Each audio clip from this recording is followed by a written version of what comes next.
I cannot believe this is actually working.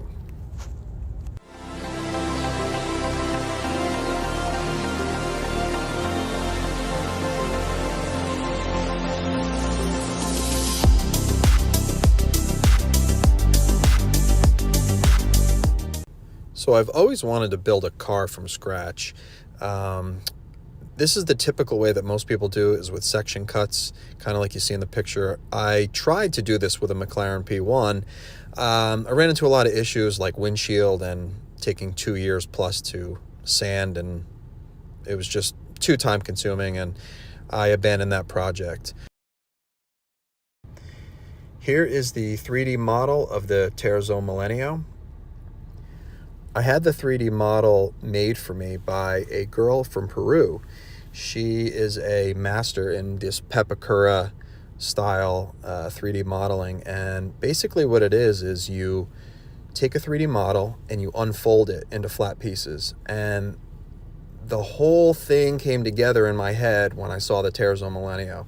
It's the only car that is kind of geometric and not really, it doesn't have any 3D compound curves, so it really lends itself well to this kind of building method. Here's the Terzo Millennio concept car. You can see all the flat shapes. Here's the rear of the car. I do not think they're going to be actually building this in real life. So here's the Pepakura software I was telling you about. I can click each piece. She did a great job, and it shows me the corresponding piece in 2D on the right. So if I ever get lost, I can figure out where all these pieces connect. That's the inside of the car. Here you can see, this is my home theater. I basically taped the pieces of foam board up onto the wall, and I scaled it to the correct scale, and now I am tracing all the pieces. It is an extremely tedious process tracing the pieces, but it's worth it in the long run. It ended up working out really well. All the pieces are perfectly symmetrical, and they all line up really well. I really surprised myself with this. The PVC foam is so easy to work with.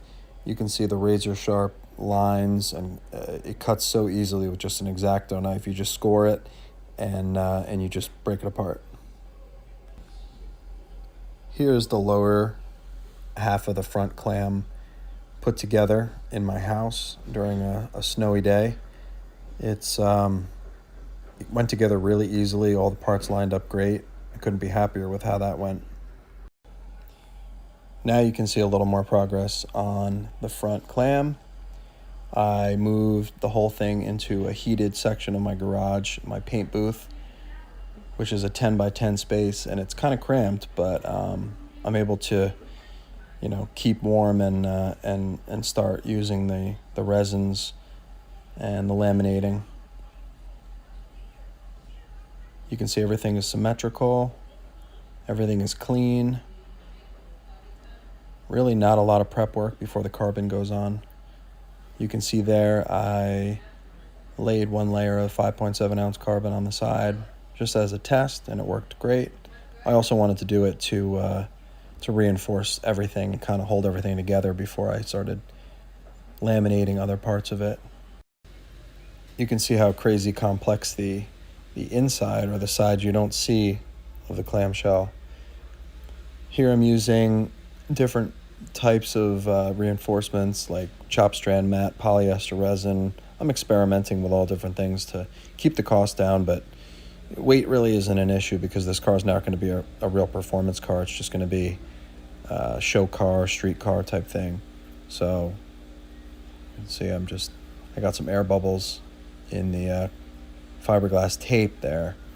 I don't know why that happened. I'm learning a lot though. I thought I knew a lot about laminating composites, making composite structures, but you don't know until you do something this complicated. All these little areas you got to try and reinforce. It's not easy, but it is working. And oh, you can see I got some air bubbles in the in that layup right there where I'm pointing. I eventually had to sand all that out. It was that was a job, and you can see that at the very end here. So the plan for the build, once the body is getting close to being finished, I'm going to pick up an early 97, 98 Porsche Boxster and cut all the body panels off, cut the windshield, A-pillars, kind of like you see here. This is from a screenshot from Casey Pooch's YouTube channel. He's done a couple of these Boxster, cut it in half and extend it. And here's where we are today. Here's a comparison with the rendering and the front clip. I brought it outside. I was so excited to see it in the daylight, not in a 10 by 10 room, and step back and see all the proportions. It's all dusty carbon right now because I've been sanding it down. You can see on the front where all the areas that had the bubbles, and I'm sanding it. I have to redo the carbon there. I'm trying to figure out if I need to body work over it and just paint it, or continue with the carbon. It would be cool to have a whole carbon body, but it's a little more difficult than people think. So please follow along and let me know what you think.